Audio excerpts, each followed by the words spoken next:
Welcome back to Perseverance Pastures. My name is Victoria, and I don't know what I'm doing. So this is our commercial garden that I've taken you to. There's currently nothing commercial about it. As you can tell, it is a pristine, high beauty garden. I don't know. I messed up, I think, this year with building this garden. I didn't mess up. I'm learning. I'm gonna try not to be too hard on myself. So I'm gonna show you this part of the garden, which is one success that we've had, which is the potatoes. And if you wanna believe me, that'd be great, because it happened a week ago. I mowed the pathways, the walkways, and it was actually looking really good. I weeded between the potatoes. They were looking really good.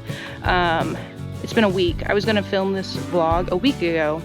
It didn't happen. It is time to definitely harvest the potatoes. However, we've been getting rain, like every time it's like, okay, potatoes have probably dried out a bit, let's go harvest them. It rains.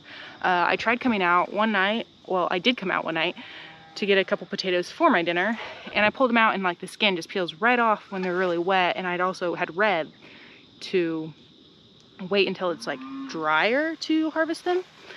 So yeah, then we have the super pristine onion garden. Can't you see them? All the onions. Actually, there are quite a few onions in here. They're not really ready to harvest. However, I think it is time just to pull them because there's so many weeds. I know the bulbs are not growing when there's that many or that much of competition with the weeds. So once again, failure. Not a failure. We're gonna get onions. It's fine. I had told my husband this year, if we can just build the garden beds and get whatever we can in them that are supposed to be very easy things to grow and just see what happens, that'll be a success, because we have so many other things, as well as him and I have never owned a farm before. I've only read about owning a farm. I've only read and watched people, and I'm now trying it for my own. And it is, I mean, it is difficult, but like, it is hard when you're like you have 100 things to do and thinking through like, okay, how exactly am I gonna do it? And I feel like with this spring and summer, it's like half the things we tried worked out. Half of the things we've tried, they didn't really work out, but we learned a lot. So, you know, also, Dorothy and Willow come out and they help me weed. Isn't that right, ladies? So, another part of our commercial garden, if you've watched any of our videos, you may know that I have a desire to have an herb business. This year I decided to do 2 herbs, chamomile and calendula. It's gone better than expected, I guess, because if anything, here is a true testament to, if you just plant it, you know, the seeds want to grow. No matter what the weed pressure is, any of that, they will grow or try to grow. And I actually came through and harvested a lot of chamomile this morning, so it doesn't look all like bright and beautiful and lush like it did this morning. I did kind of think, I'm like, man, I'm gonna vlog this tonight. It would look nice if all the chamomile looked good, but it's also like perfect harvest time. So I was like, I'm gonna harvest this because I'm here to learn, not like, I'm obviously here to vlog this, but I'm also not here to just make it look pretty, because if I just wanted to show the pretty stuff, I wouldn't be showing you this garden. So here we are, chamomile, lots of weed pressure, and it's growing. Once again, plant it, like, might as well plant it, because you won't know until it's in the ground, I guess. Already, this bed, what we did, we came through, we added topsoil, and I put chamomile in the ground. That's all I did. And it's growing, and I'm harvesting, and I'm learning from it. I definitely will be doing things different next year. I could not believe this. I did not do any companion planting, which I love marigolds, because I do believe they're great companion plants at like helping with pest pressure, as well as I just love a good bright orange marigold. But I did my harvesting this morning, and I was like, oh my gosh, like my chamomile, it is infested with aphids right now. It's ridiculous. And I was like, you know what? I bet marigolds would have sure helped here potentially, because that's what marigolds, I believe, are supposed to help with aphids and like pest pressure like that. But it didn't happen, which is okay, because a lot was happening. And then moving on to the super lush, prolific calendula bed. See all the beautiful orange calendulas? Once again, I think I only harvested one flower this morning. Once again, I am learning, I'm just trying. And I was like, I need to pluck this because I want to test out some drying things. So it's no longer part of the garden.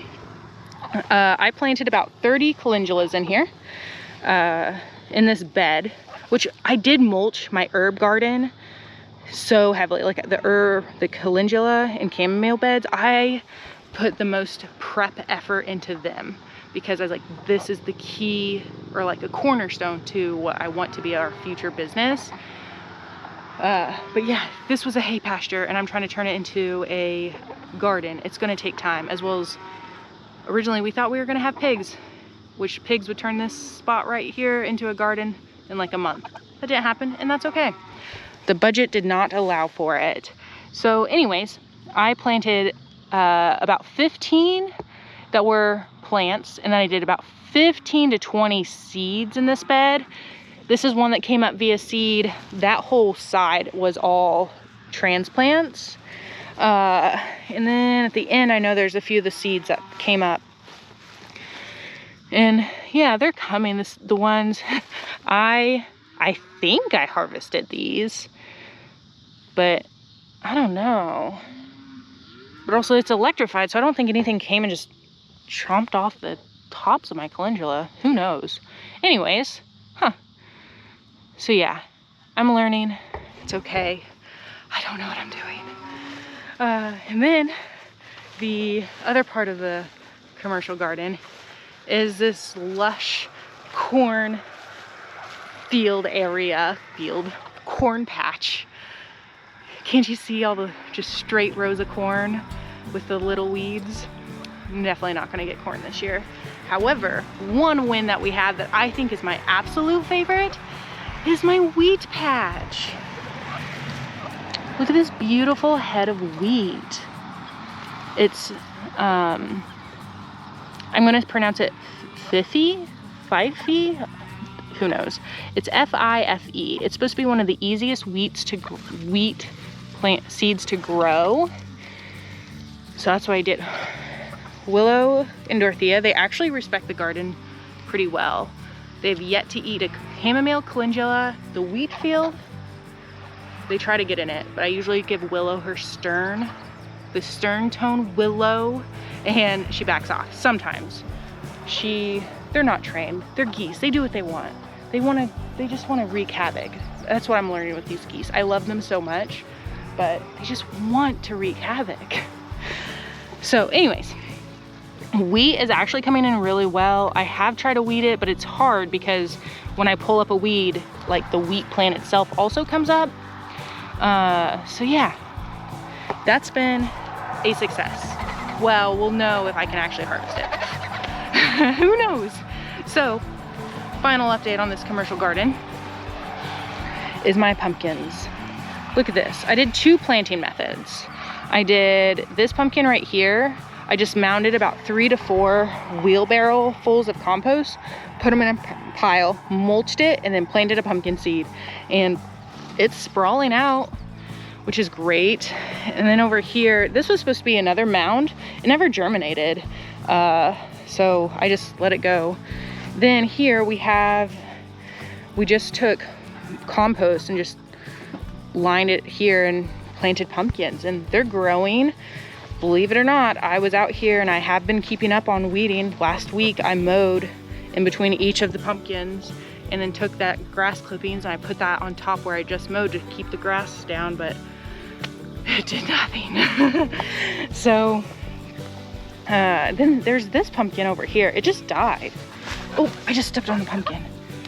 You're okay. Just keep growing. You're doing a great job. Yeah, this pumpkin just died, but then it kind of looks back to life. That is an update this year of the commercial garden. I'm gonna try to get better about our farm updates and try to show like what we're doing. But it's tough when like this is tough.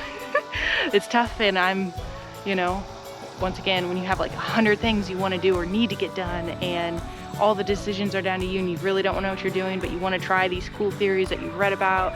So you try them, but maybe, I think out here I tried a few things, but didn't, you know, execute 100% or follow through with the total plan. So, you know, we're gonna keep going. That's all we can do, really. That's the only option. You just got to keep going and keep trying. So yes, that was an update of our garden. Thank you so much for watching.